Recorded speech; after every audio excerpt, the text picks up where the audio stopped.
નમસ્કાર દર્શક મિત્રો, ઇન્સ્ટન્ટ ઇન્ડિયા ન્યૂઝમાં આપનું સ્વાગત છે। આજના મુખ્ય સમાચાર। છોટાઉદેપુર જિલ્લામાં રેતીનો સ્ટોક કરનાર વેપારીઓ મૂંઝવણમાં મુકાયા। છોટાઉદેપુર જિલ્લાના નસવાડી બોડેલી રોડ તેમજ જંબુગામ પાવીજેતપુર રોડ ઉપર કરોડો રૂપિયા રોકીને રેતીનો સ્ટોક કરનાર માલિકો મૂંઝવણમાં મુકાયા।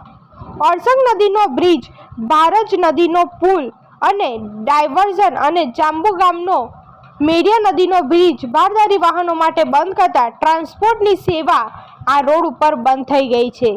રેતીનું વેચાણ અટકી ગયું છે। નેશનલ હાઈવે 56 ઉપર ટ્રકોની અવરજવર બંધ થતા રોડ સુમસામ બન્યા। ઓરસંગ નદીની સફેદ રેતી બાંધકામ ઉપયોગમાં સમગ્ર રાજ્ય અને મુંબઈ સુધી જાય છે।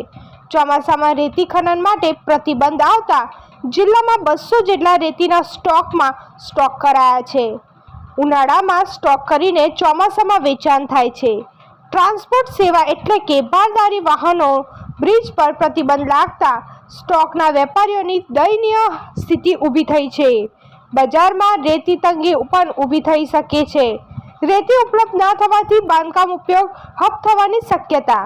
રેતીના સ્ટોકના વેપારીઓનું કરોડોનું રોકાણ અટકી પડે એમ છે, જેથી વેપારીઓ મૂંઝવણમાં મુકાયા છે। છોટાઉદેપુર જિલ્લા ચિરાગ ગુપ્તાનો રિપોર્ટ। ધન્યવાદ। સિટીમાં એવું છે કે આપણે પુલને જરીક ડેમેજ થયેલું છે, એટલે કે લોડિંગ ગાડીઓ આવવાની બંધ કરી છે અને આ બાજુ પુલ તૂટ્યો છે એટલે એ બાજુ લોડિંગ અવર જવર બંધ છે। તો લોડિંગ અવર જવર ગાડીઓ આવવાની બંધ છે તો સ્ટોક પડતર રહેશે, એટલે રેતીનું વેચાણ થાય નહીં તો આવતા વર્ષ સુધી આપણે નુકસાની। સ્ટોક પડતર રહેવાનો છે, આવતા વર્ષ સુધી વેચાય નહીં, જે કાંઈ વ્યાજ લાગ્યું નુકસાન કે થાય। આ વિસ્તારમાં કેટલા સ્ટોક છે ને કેટલા વિસ્તારમાં તો માનો ને બહુ જ્યાદા સ્ટોક છે, લગભગ લાખો મેટ્રિક ટન જેવો માલ પડ્યો છે ને કરોડો રૂપિયાની નુકસાની છે। મારું નામ સાગર રમેશભાઈ ગોવદાની।